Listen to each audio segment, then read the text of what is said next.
Eu estou vendo, se você puder pôr uma luz mais perto de você, não tem, né?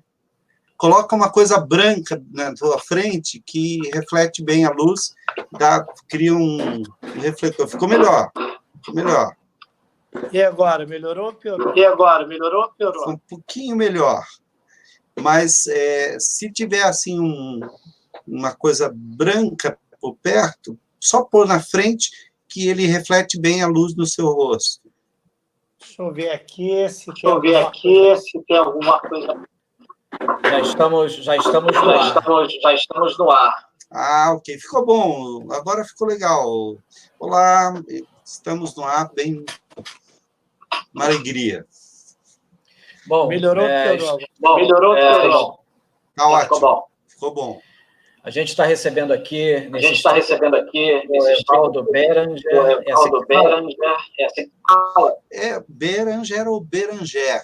Beranger. Põe essa da igreja ao final. Da Igreja Presbiteriana Luz do Mundo. Igreja Presbiteriana Luz do Mundo. Exatamente. E o Cláudio Aranha. Que é especialista em gestão pública. Para mim é um prazer ter vocês aqui. É um prazer ter vocês aqui. E vocês podem se apresentar para a gente começar a fazer um papo bacana. Para a gente começar a fazer um papo bacana. Bom, eu sou Evaldo Beranger. Marcelo, eu não estou te ouvindo. Marcelo, eu não estou te ouvindo bem. Ok, talvez o volume aí. Pois bem, eu sou Evaldo Beranger. Está me ouvindo?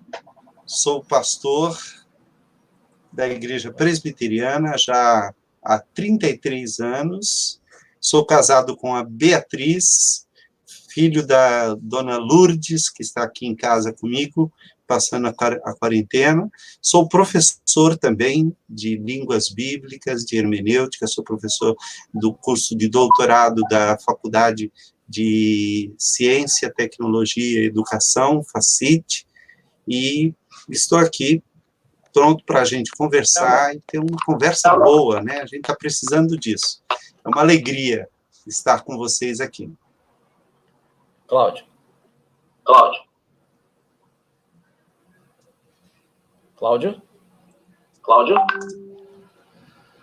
Acho que o Cláudio está paralisado ali, ele ficou emocionado. Ficou tão emocionado com o momento. Bom, ele vai voltar aqui, eu vou te fazer uma pergunta. Pois não.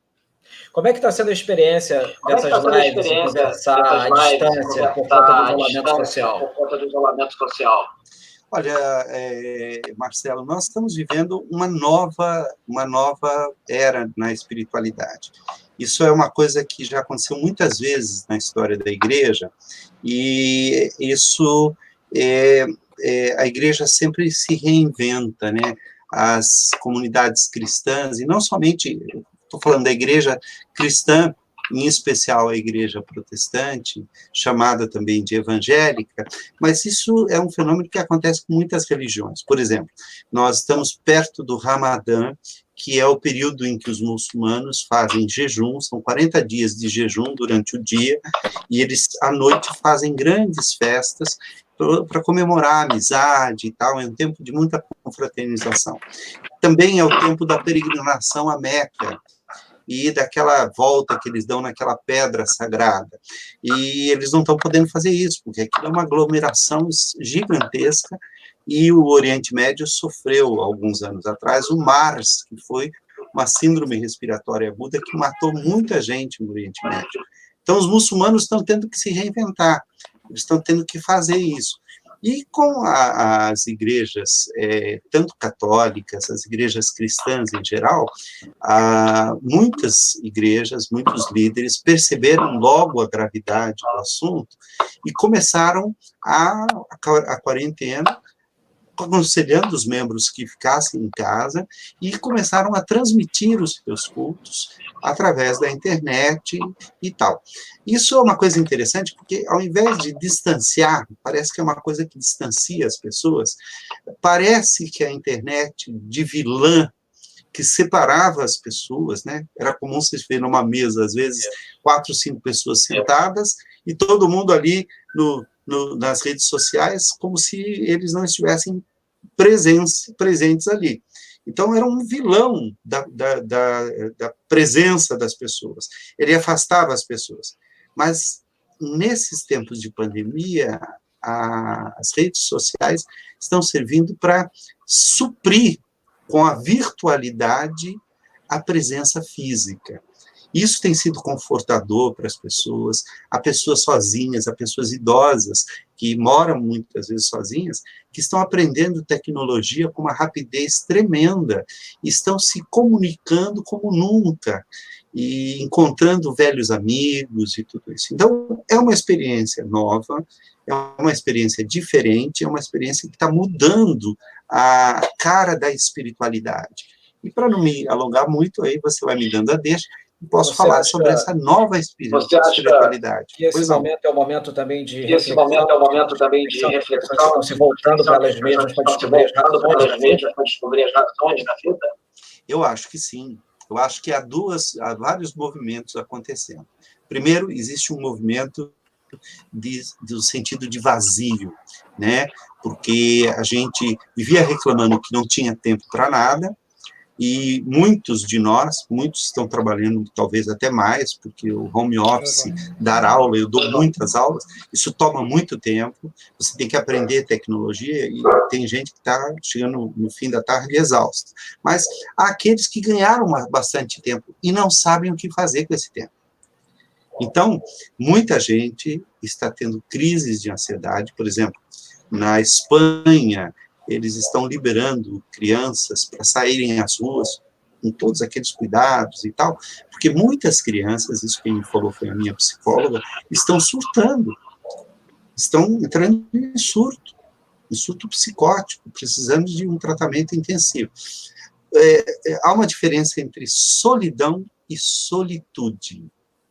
Solidão é quando você não, se sente sozinho e não sabe o que fazer com essa solidão. A solitude é quando você se faz sozinho e faz uma introspecção.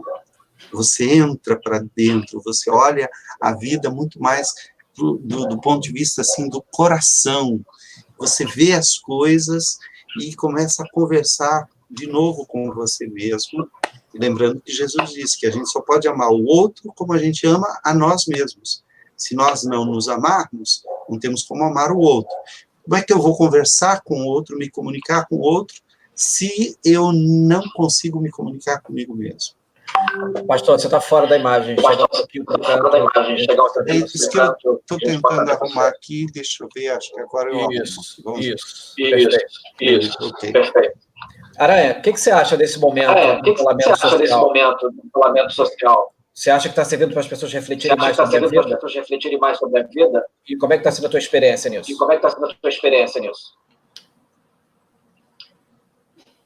Ele ainda está paralisado, né? Estranho, né? Aranha, tá ouvindo? Aranha, tá ouvindo? Alô, Aranha?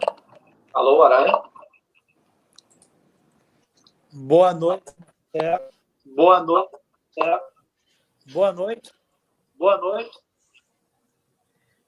Você ouviu o que a gente falou? Boa noite. Marcelo, boa noite.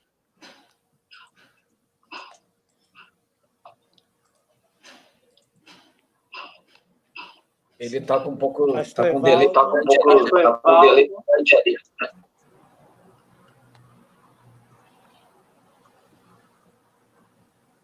Aranha, está ouvindo? Aranha, está ouvindo? Eu sou Evaldo, boa noite. Boa noite. Boa noite, Aranha.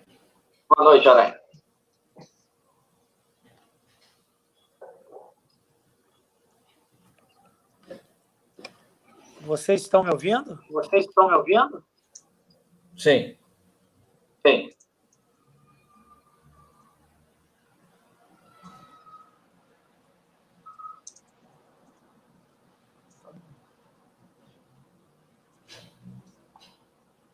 Você está ouvindo a gente, Aranha? Oi, pastor, pode falar.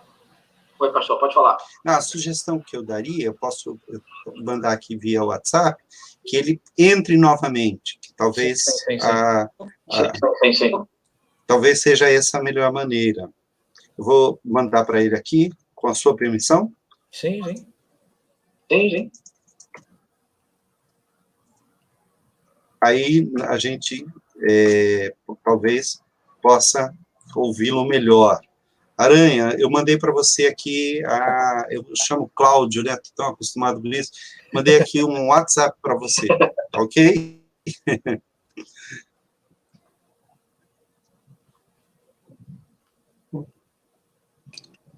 Bom, enquanto ele não entra, eu estou aqui à vontade, então, vamos lá. Marcelo. Vou falar um pouco sobre as ações. Vou falar um pouco sobre as ações. Como é que a igreja está orientando? Como é que a igreja está orientando? E o que ela está fazendo? E o que ela está fazendo? Coisa próxima. Ok, houve uma interferência aqui, eu não ouvi algumas palavras. Como é que a igreja está orientando os fiéis com respeito ao coronavírus? Ao coronavírus. Pois bem, as orientações que pelo menos eu estou dando, e a maioria dos pastores que eu conheço, pastores que eu diria assim, que têm uma visão um pouco mais, uma visão da ciência e uma visão social mais abrangente, eles estão orientando aquilo que a Organização Mundial de Saúde está orientando e que foi a orientação do nosso Ministério de Saúde desde o início. O isolamento social, não vertical, horizontal, porque nós cremos que a igreja ela precisa dar o exemplo nessa hora. E os membros das igrejas presbiterianas, batistas, metodistas, congregacionais, Assembleias de Deus e tantas outras estão seguindo essa orientação muito bem. Há algumas igrejas, talvez pessoas que têm uma desconfiança muito grande da ciência, já tem um histórico dessa desconfiança, que estão pensando em lutaram para não haver esse isolamento social. Nós tivemos aí movimentos de pastores conhecidos, famosos, pastores que estão na mídia, que precisaram de ordem judicial para poder parar de realizar. Alguns, inclusive, partiram para uma situação, uma espécie assim de vitimismo que existe, dizendo que isso era uma perseguição religiosa, que isso é uma maneira de fechar as igrejas, e aí entra no bojo daqueles fake news que, olha, isso aí não é nada, isso é uma histeria em grupo, ou então aquele fake news que diz que isso é um complô para derrubar esse ou para derrubar aquele, ou então aquele fake news que esse circula muito entre as igrejas, de que o anticristo está se preparando para fechar as igrejas e tal. E só que o conceito que nós passamos para as igrejas, que é o conceito bíblico, e é o conceito que Jesus passa, é que a igreja não é parede, a igreja não é templo. A igreja sobreviveu 300 anos no início da história do cristianismo sem ter nenhum edifício. Ela se reunia nas catacumbas, ela se reunia nos cemitérios, ela se reunia na casa das pessoas. A igreja são as pessoas. Jesus disse que onde estiverem 2 ou 3 reunidos em nome dele, ele estaria no meio delas. Então, esta é a igreja. Então, o fato de uma pessoa estar numa casa, a outra estar na outra, e nós temos hoje a tecnologia que os primeiros cristãos não tinham, de poder se comunicar virtualmente, isso, para nós, já cria a comunhão necessária à igreja. Causa dificuldades, causa problemas, a gente é muito comum nas igrejas esse aconchego de estar perto, de conversar, de visitar as pessoas, de ver, por exemplo, pessoas que estão passando necessidades, ir na casa delas. Isso é muito comum nas igrejas evangélicas e também nas igrejas católicas, elas têm um trabalho social muito bom. Faz falta essa presença física, mas não é uma coisa que vai acabar com a igreja. Aranha, você está ouvindo a gente? Você está ouvindo a gente? Tá com problema de conexão. Forte. Vamos continuar aqui. Continuando na igreja. Você acha que a igreja assume o papel de levar esperança e levar autoestima para as pessoas, principalmente para as mais pobres, já que estamos estado nesses locais, saneamento básico, educação, saúde e oportunidades? Eu acho que a igreja tem esse papel, sim, e é fundamental que ela tenha. Mas eu diria que esse é um papel secundário.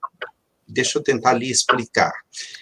O papel primário da igreja é criar uma maneira das pessoas se religarem, aí vem do termo religião, se reencontrarem com Deus e consigo mesmas e com o próximo. Isso é fundamental para a igreja. Eu diria que talvez seja a única instituição, né, que tem esse dever como primeiro. Agora, como secundário, você leva conforto para as pessoas, você leva, né, você ajuda as pessoas a se reencontrarem, você orienta as pessoas. Então, se uma pessoa, por exemplo, tem dificuldade com alguma coisa na sua vida, ela vai procurar conselho, às vezes, de um padre, de um pastor, que vai ajudar nisso. Ele tá, coitado, tentando se conectar mesmo. O microfone dele tá mudo, né? Deixa eu ver se eu consigo avisá-lo aqui.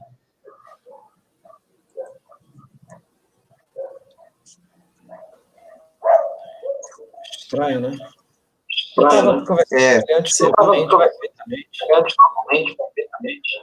Eu acho que 3, nessa hora a internet está muito congestionada, eu tenho tido essa dificuldade. É o dia inteiro, né? Eu tenho tido muita dificuldade com a internet, né?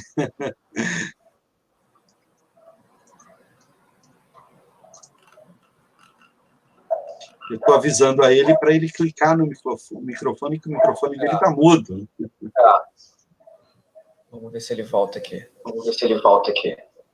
Vamos ver. Então, essa função de levar conforto, de levar alento, por exemplo, estava conversando agora há pouco com uma pessoa muito querida, muito amiga, é minha ovelha de muitos anos, e o marido dela teve uma longa permanência na UTI, ele estava entubado, nós estávamos em oração constante por ele e pela família, e muitas pessoas mandando recados e tal, mas ele não resistiu, infelizmente ele não resistiu, e ele veio a falecer. Então, essa é a hora em que a presença de um amigo, a presença de um pastor, e uma coisa que é importante, e essa talvez seja uma das coisas da nova espiritualidade, é não depender tanto do pastor, não depender tanto do padre, não depender tanto do líder. Isso é uma coisa que a igreja protestante pregou desde o início. Agora o microfone do Cláudio nós estamos te ouvindo, Cláudio. Ele caiu de novo. Caiu de novo. Essa é uma coisa que a igreja sempre pregou. A igreja protestante, ela pregava o sacerdócio de todos os crentes. Para a igreja protestante, reformada da Reforma, todo cristão é sacerdote. Ele não precisa do sacerdote para ser o intermediário entre ele e Deus. Ele mesmo pode se colocar diante de Deus. Então, esse sacerdócio de todos os crentes, ele precisa ser vivido. Então, se o pastor agora não pode estar presente no lugar, ele ser acessado pelas pessoas, ele falar para uma multidão tem pastores que falam, às vezes, para uma multidão de 4, 5 mil pessoas, né? Ele fica sendo aquela pessoa referência, o centro das atenções. Isso faz mal para o pastor, cria uma dependência das pessoas, da personalidade, isso é um problema no Brasil, está sendo um problema hoje no mundo, foi um problema que causou a Segunda Guerra Mundial, né? Hitler, Mussolini, o culto à personalidade e tal, é um problema. Então, os pastores precisam aprender a ficar mais na retaguarda, a colocar os membros da igreja para serem os atores e os protagonistas, porque os membros da igreja vão onde o pastor não pode ir. Então, o membro da igreja, o cristão, ele no seu trabalho, ele tem que mostrar a vida de Cristo. Ele não pode ser aquele chato que é contra tudo, que nada para ele é bom, que não gosta de nenhuma música, que não gosta de nada. Não, ele tem que ser aquela pessoa que mostre que andar com Jesus é bom, faz bem. Ninguém vai... Se o pastor chegar lá no trabalho dele, ele não vai poder chegar lá e... para tudo aí, vamos, que eu vou fazer uma pregação aqui. Mas o cristão que está ali, no bate-papo, no dia a dia, na conversa, sendo gente boa, sendo gente amigo, aprendendo a fazer conversas boas, né, como essa que nós estamos tendo, você vai, de certa forma, as pessoas vão dizendo, puxa vida, olha, que bacana isso, nunca pensei em Deus dessa perspectiva, né? E o cristão também precisa aprender a respeitar o que os outros creem e o que os outros não creem. Pastor. Tem coisa mais chata, Pastor, né? Diga, Cláudia. Que bom te ouvir. Agora eu consegui conectar o computador, ficou melhor. Eu queria te fazer uma pergunta. Como está sendo essa interação? Quando a gente está na rede, a gente não está falando apenas para aquela nossa bolha, a gente está falando para todos. Como o senhor está sentindo essa interação? Bom, vamos lá, vou aproveitar uma resposta que eu já dei ao Marcelo e vou completar, porque a pergunta é muito oportuna, Cláudio. Olha só, eu percebo que a ausência física presencial, ela precisa ser compensada na presença virtual com elementos que, vamos dizer assim, completar a falta do contato. Então, é interessante porque eu estou fazendo um curso de ensino à distância pela UF, e nós estávamos conversando exatamente sobre isso. No ensino à distância, você tem que simular o ambiente da sala de aula. E o ambiente da sala de aula é muito rico, há uma interação muito grande. E a maioria dos cursos de EAD, de ensino à distância, não dão certo, porque o camarada se sente solitário lá. Ok. Os cultos que nós temos transmitido, os momentos de interação e tal, eles têm dois tipos de pessoas que participam. Aquelas pessoas que são conhecidas e que mandam aquele recadinho enquanto você está fazendo a transmissão e você vê a pessoa dizendo, pastor, eu estou aqui. Aí você diz, olha, fulano, que bom te ver, Deus te abençoe, como é que está seu irmão? Ou minha tia está aqui, olha, minha tia está me assistindo agora lá de Sorocaba. Puxa, olha, o meu amigo lá de Portugal, o Hélio Nogueira, há quantos anos que eu não vejo o Hélio Nogueira, que prazer. Então, essas pessoas cria uma interação imediata e há uma proximidade, e eu diria assim, que os pastores e os líderes espirituais, não precisa ser pastor, pode ser padre, pode ser pai de santo, pode ser ulemá, pode ser ayatolá, que souber criar essa sensação de proximidade com essas pessoas, ele vai estreitar os vínculos. Há aqueles que a gente não conhece.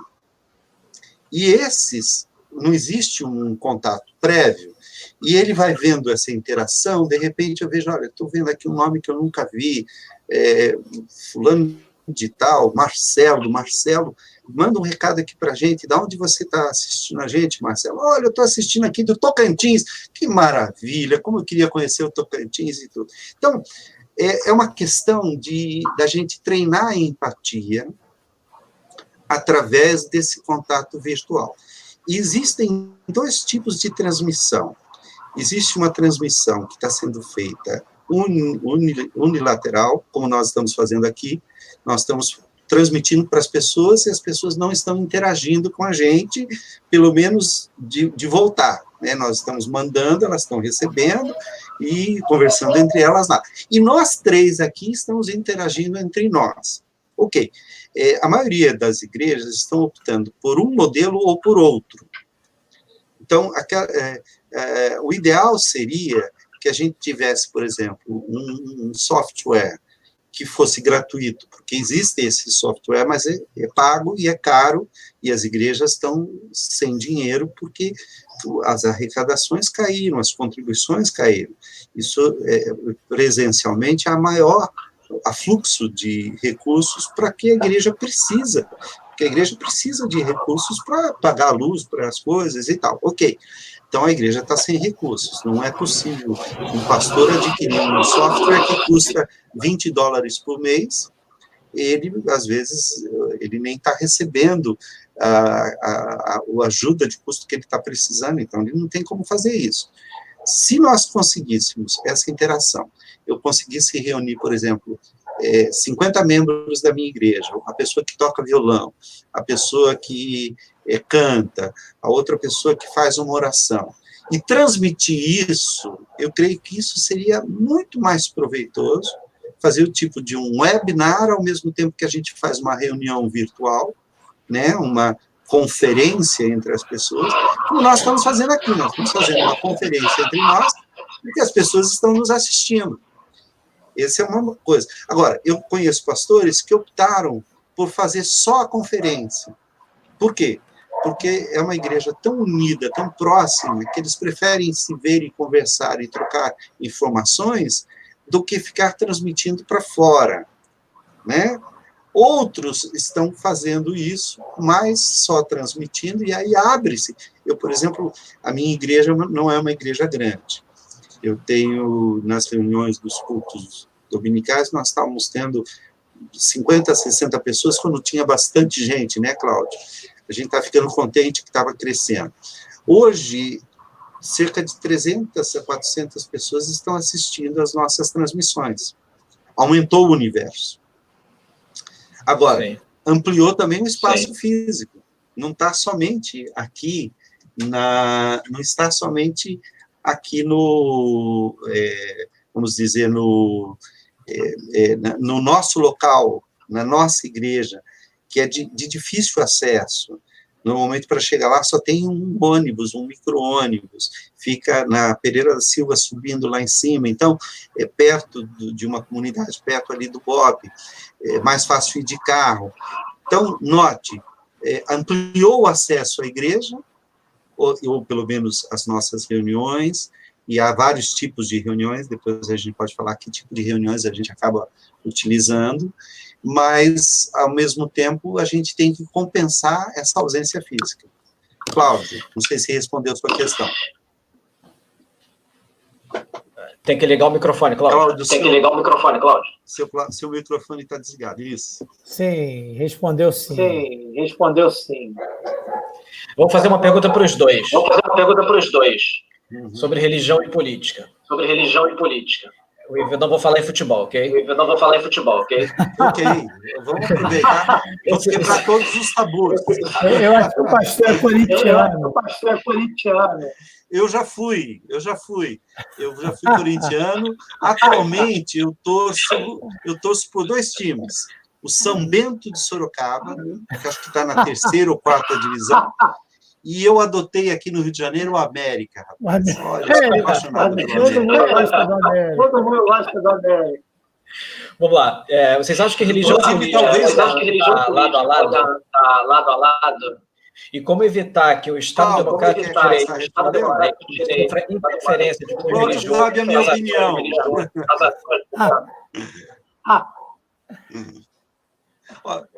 Cláudio, quer começar respondendo? Eu estou esperando o Marcelo perguntar. Bom, eu acho que está tendo, como o pastor está tendo fone, a voz está saindo e entrando pelo microfone dele voltando para a gente. Aí está complicando tudo. Ah, rapaz, e o duro que eu não tenho não fone de ouvido aqui. Não tem. De repente você bota um pouquinho mais baixo, pode resolver. Deixa eu diminuir o volume aqui. Perdão, eu não sabia que era eu que estava causando o problema. Não. É só uma dupla mensagem. A gente fala e a fala repete. Melhorou para vocês? Para mim está tudo bem. Então vamos lá, vou fazer a pergunta. Religião e política podem andar lado a lado? Como evitar que um Estado democrático de direito, um Estado laico, sofra interferência de cunho religioso nas ações de governo? Por exemplo, O presidente declarou que quer um ministro extremamente evangélico. Como é que vocês encaram isso? Não, é horrivelmente evangélico. É. É pior. Horrivelmente evangélico. Teve uma vez, Marcelo, eu estava na igreja Luz do Mundo, ouvindo uma pregação do pastor Evaldo, quando ele estava falando justamente sobre a questão da Segunda Guerra Mundial, em que o Hitler, naquela época, ele conseguiu cooptar 90% da igreja, pagando salários, essas coisas, para poder fazer o serviço que ele queria. Apenas 10% que foram contrários a essa doutrinação de Hitler foram para os campos de concentração. Eu nunca vi no mundo a religião e o Estado andar juntos. Nunca vi. É muito perigoso. O Estado é laico, o Estado é para atender a todos, independentemente de crenças e valores. Eu vejo com muita preocupação quando alguma ala da igreja defende veementemente os governos, porque os profetas, vamos ao profeta Elias, ele condenava as atrocidades dos governos, e por isso ele foi decapitado. Nós temos que orar pelas autoridades, orar para um Brasil melhor, orar para que os governos se unam, mas não misturar Estado com religião. Isso é muito nocivo, é muito perigoso. A religião foi uma das organizações que mais mataram nesses últimos séculos. Pastor. Bom, eu vou aproveitar o gancho, então. Eu faço uma divisão. A política e a política. Então, vamos lá. Eu acho que o ser humano é um ser político, ele precisa estar na polis, na cidade, ele tem que estar envolvido com a sua nação, com o seu Estado, ele tem que viver politicamente e individualmente, seja ele religioso ou não, ele pode ter partido, ele pode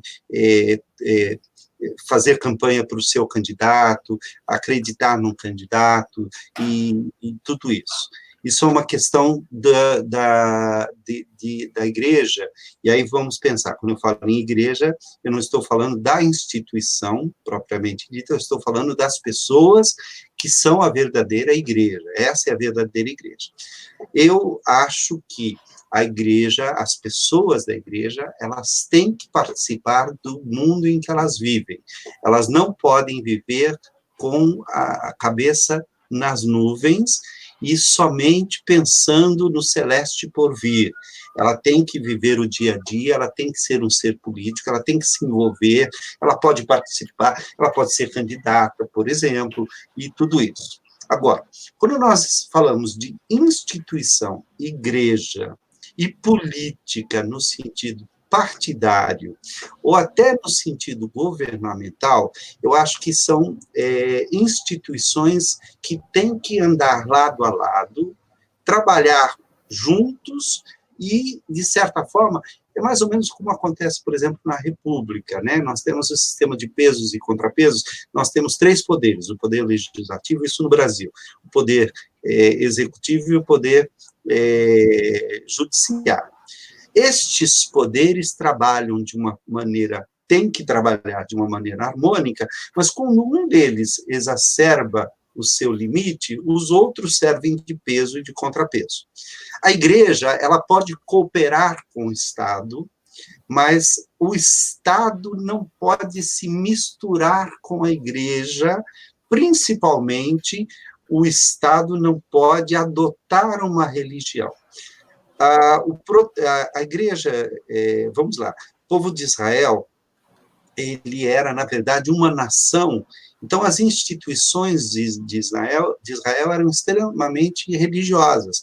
Nós temos aí um Estado teocrático, onde o rei, o sacerdote e o profeta eram escolhidos por Deus. Agora, o rei, o sacerdote e o profeta, eles serviam mesmo de peso e contrapeso um para o outro. O Cláudio citou o caso do profeta João Batista, né? Nós temos o profeta Elias no Antigo Testamento, que enfrentou, em geral, os profetas, eles enfrentavam, os profetas eram levantados quando o rei deixava de cumprir a sua função. Havia profetas na corte, mas esses normalmente eram pagos pelo rei, e eles só profetizavam, eles estavam a serviço do rei. E o profeta não pode estar a serviço do rei, ele tem que estar a serviço de Deus. A serviço de Deus. Se ambos estiverem caminhando na direção certa, um apoia o outro, não há nada de errado nisso. Então, a igreja está promovendo coisas boas, o Estado tem que amparar a igreja. A igreja comete erros, o Estado precisa cercear a igreja naquilo em que ela está exorbitando.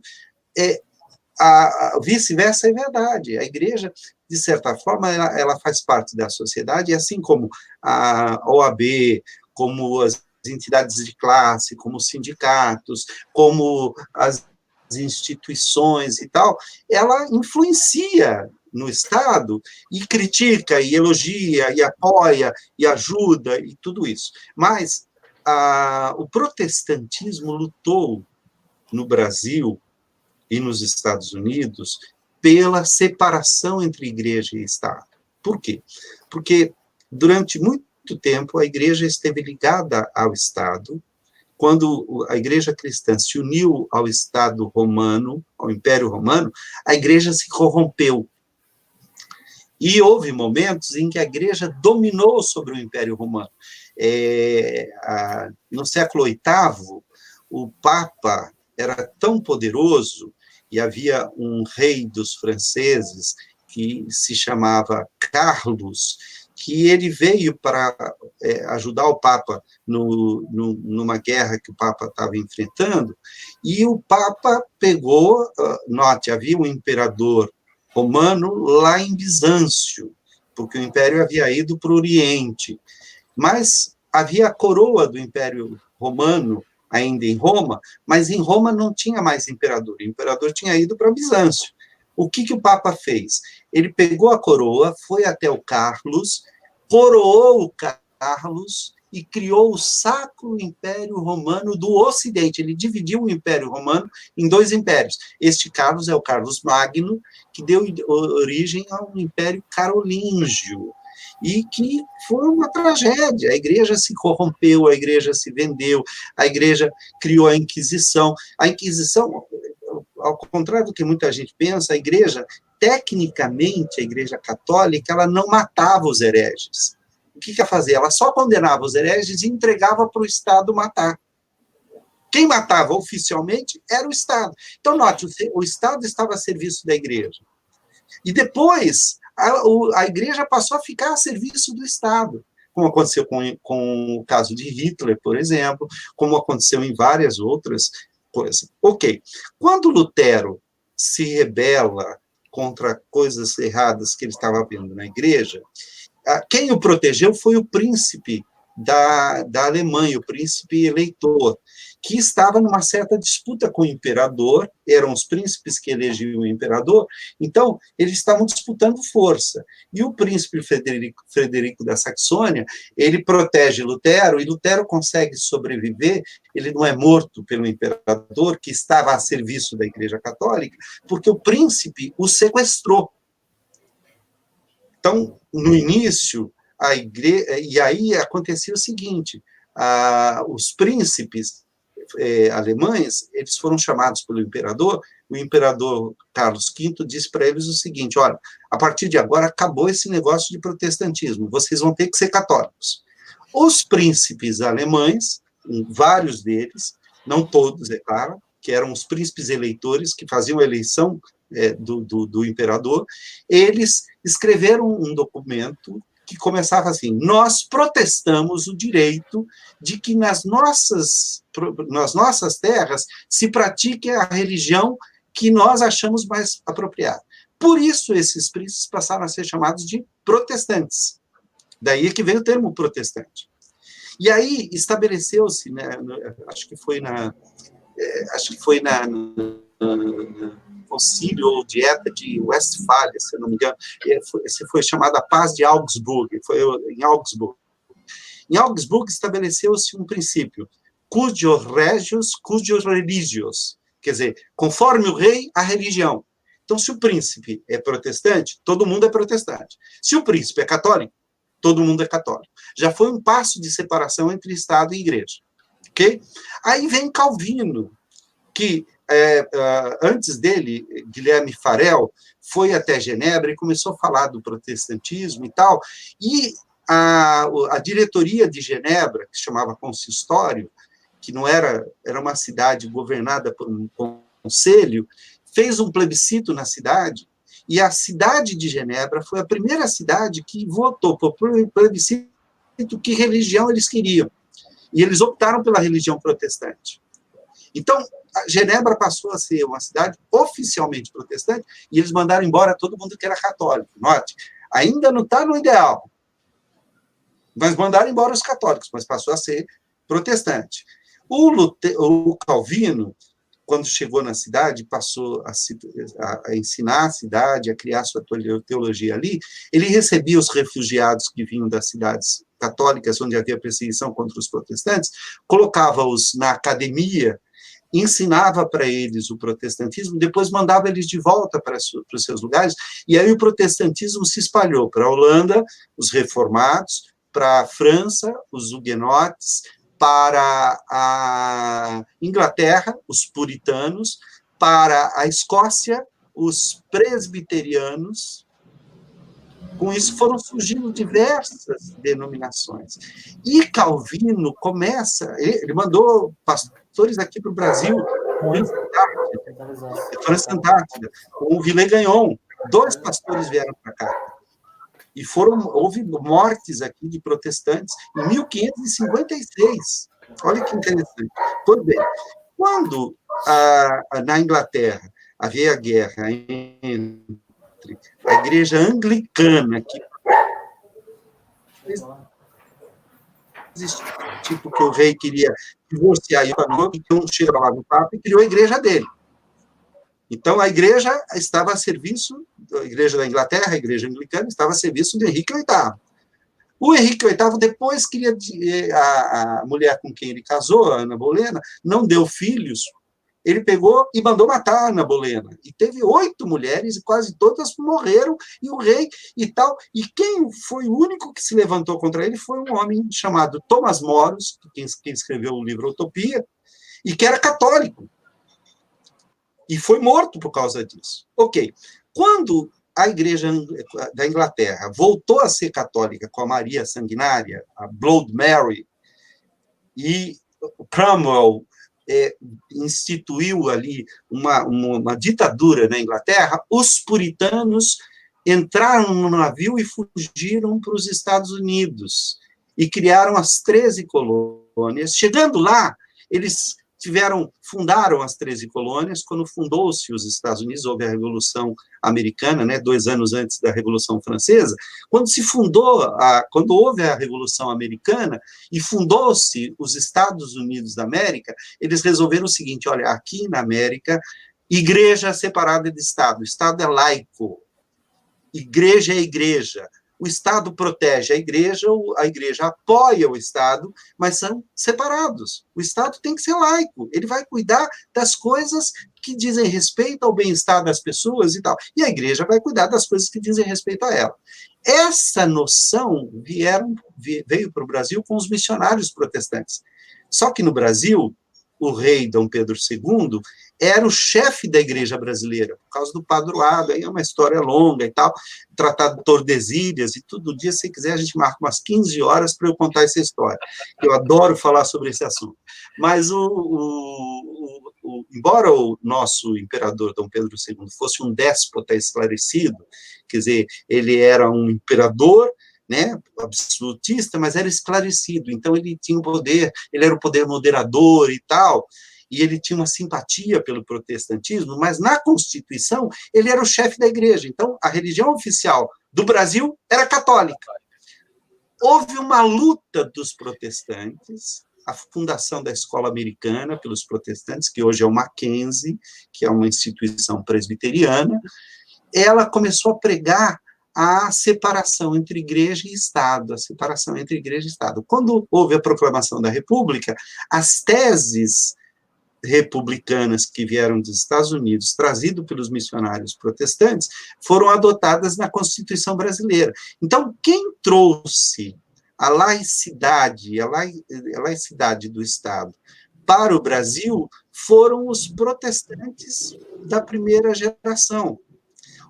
Hoje nós temos protestantes que são chamados de evangélicos, de igrejas que não conhecem toda essa história, que querem unir igreja e Estado novamente, foi uma luta histórica dos protestantes para separar.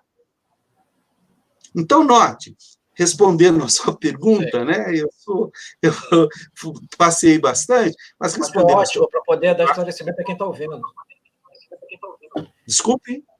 Essa história toda que você contou é bom dar esclarecimento. Essa história toda que você contou foi para dar esclarecimento a muitas pessoas que estão ouvindo e que isso vai ficar gravado, porque as pessoas não entendem muito sobre a história e que os acontecimentos dependem dela. Dependem dela. Exato. Então, olha só, a opinião da Igreja Protestante histórica é de que os cristãos são seres políticos, eles têm que participar da polis, eles têm que estar ativos, eles têm que votar, eles têm que protestar, podem ir à rua fazer manifestações e tal. Mas a igreja como instituição, ela não pode se misturar com o Estado, a não ser no sentido de cooperação ou de crítica e tudo, que faz parte do regime democrático. Então, a igreja pode, por exemplo, uma nota, olha, nós achamos que a atitude que o Estado tomou nesse sentido aqui não é correta, ou apoiamos a atitude do Estado em manter o isolamento e tal, e tal. Ok, só que você não pode, vamos lá, aqui eu tomo muito cuidado, porque na minha igreja há pessoas que votaram no Bolsonaro, há pessoas que votaram no Haddad, há pessoas que votaram em outros membros, e lá na nossa igreja, o nosso conselho determinou que política partidária não se fala de púlpito, não se convida candidato para falar para a igreja, não se tem candidato da igreja. Os membros da igreja têm total liberdade de escolherem quem eles quiserem, votarem em quem eles quiserem, e eles são orientados a respeitarem o voto e a consciência política do outro. Ok, vamos conversar sobre política, mas não podemos deixar que isso acabe com a nossa comunhão e com a nossa alegria de estar junto. Tá?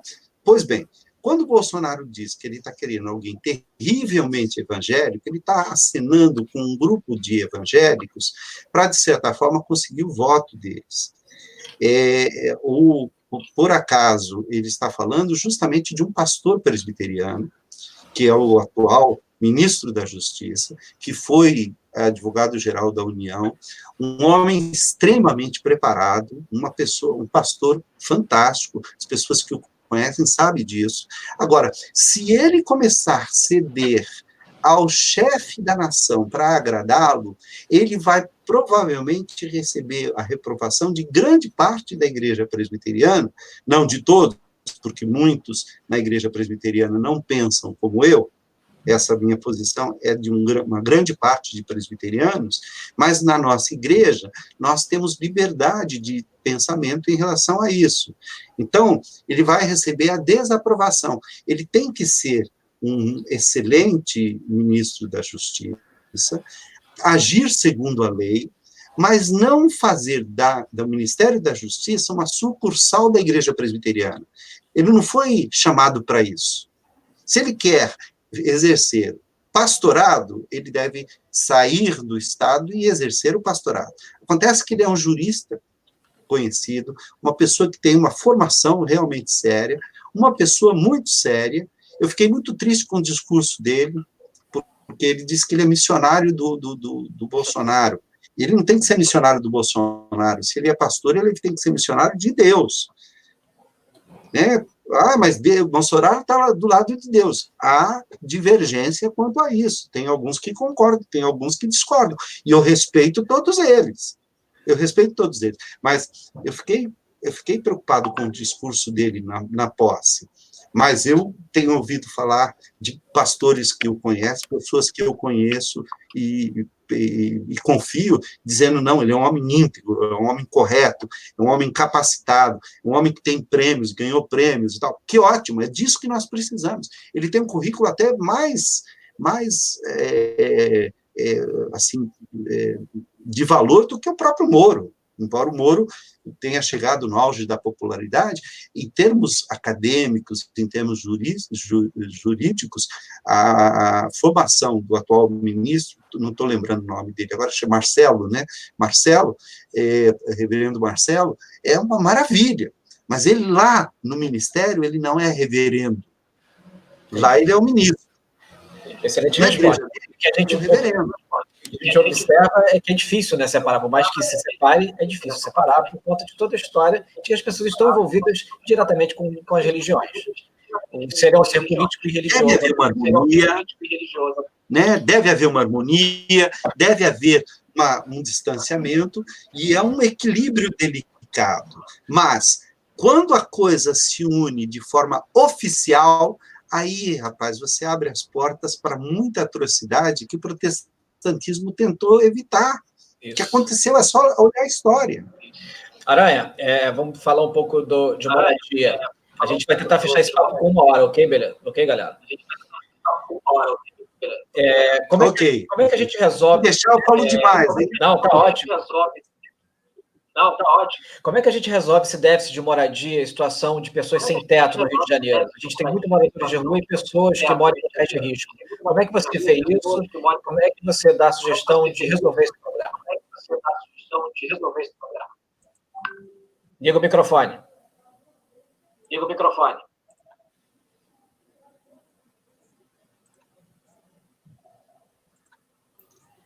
Marcelo, hoje nós temos nas ruas mais de 15 mil pessoas morando nas ruas. A gente saiu do ápice do otimismo das Olimpíadas para entrar nessa depressão atual. E qual é a minha preocupação atual? Nós temos essa pandemia, as organizações públicas não têm dado solução para essas pessoas. As pessoas, na verdade, estão apodrecendo nas ruas. Infelizmente, nós não temos efetivamente uma ação governamental para poder resolver esse problema. Na minha visão, você teria que pegar esses 15 mil pessoas, fazer uma triagem. Quem ali tiver possibilidade de trabalhar, você coloca para trabalhar. Tem muitos doentes, você tem que pegar um psicólogo para fazer um tratamento. Tem pessoas que vivem sem lugar para dormir, muitas vítimas das violências.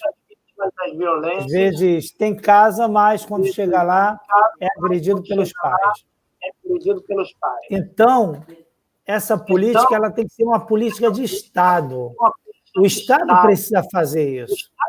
Não pode apenas ficar nessa questão só da solidariedade, de um grupo ir lá alimentar. Tem que ter uma política séria para isso, uma política pública. Por exemplo, quantas praças nós temos para consertar? Quantas comunidades tem para consertar? Por que não aproveita esse pessoal que tem as condições para poder ajudar nisso? Então, o déficit populacional no Rio de Janeiro é muito alto, mas as soluções ficam aquém do tempo. Nós estamos já no 4º ano do governo Crivella, e até agora não houve nenhum apontamento para essa solução. A única coisa que a gente sabe é que existe mais de 15 mil pessoas morando nas ruas, apodrecendo nas ruas.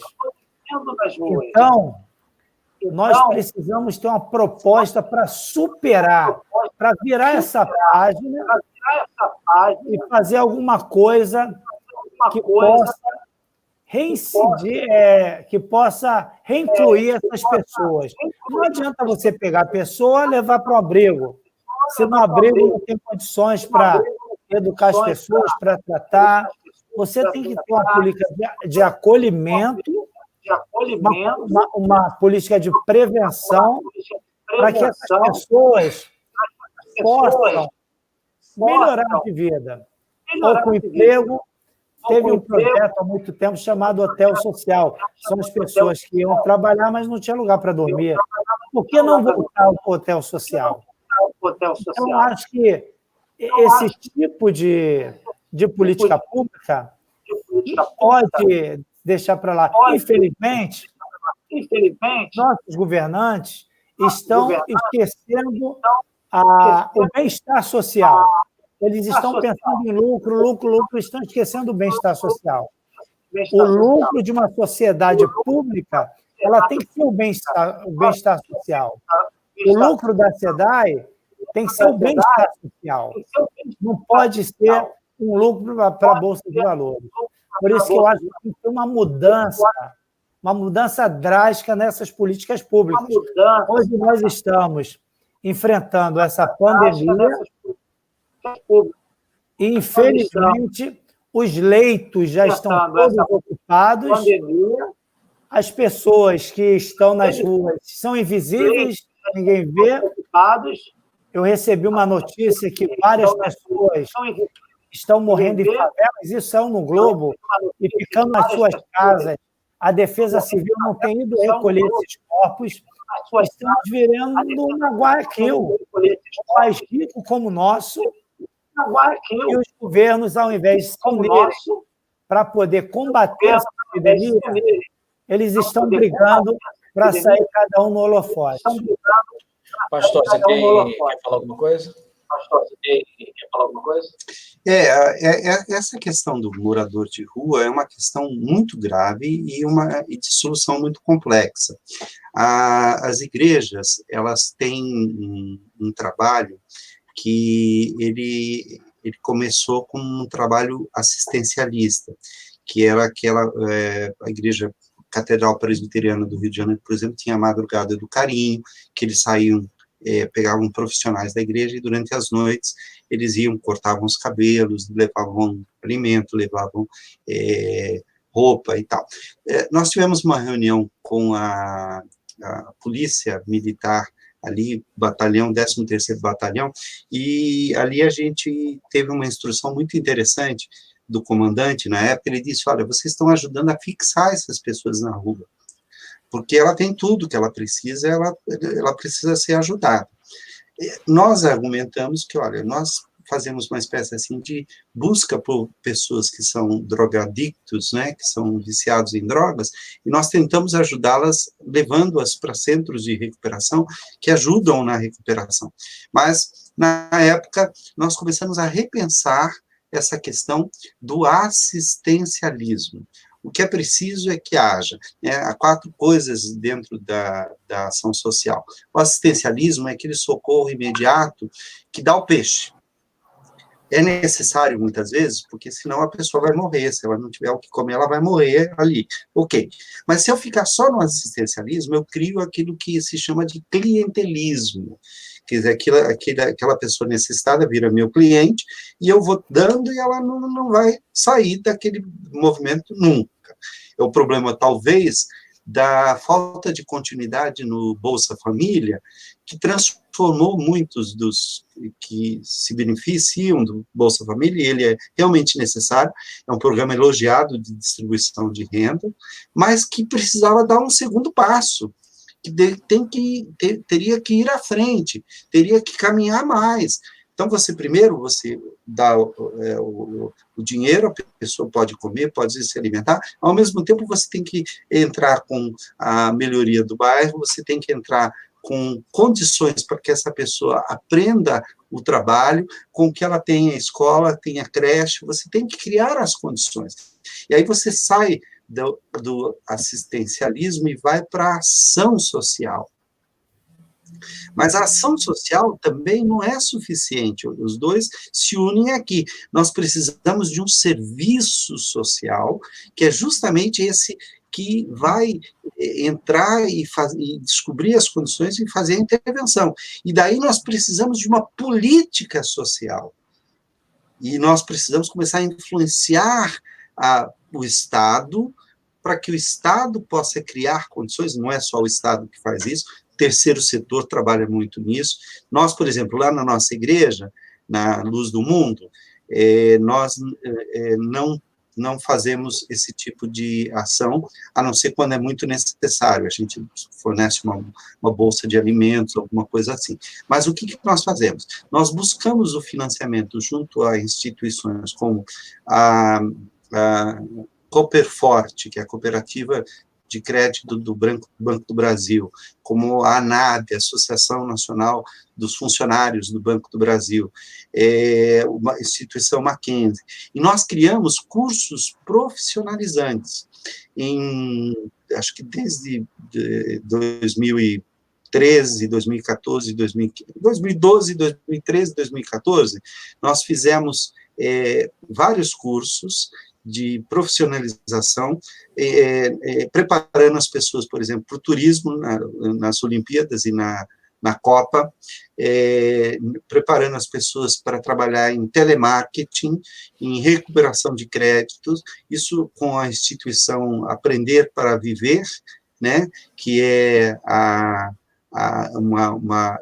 de uma irmã lá da igreja, que é uma empresária, e ela tem essa instituição, membros da igreja que fazem parte. Agora há pouco apareceu aqui uma sugestão da Helena Gilca, que é diretora dessa instituição, né? Olha aí, ela, né, tem que ser programas de Estado urgentes e tal. Ela é membro lá da nossa igreja, a Helena Gilca, e ela trabalha nesses cursos, ela foi coordenadora de alguns desses cursos, participou.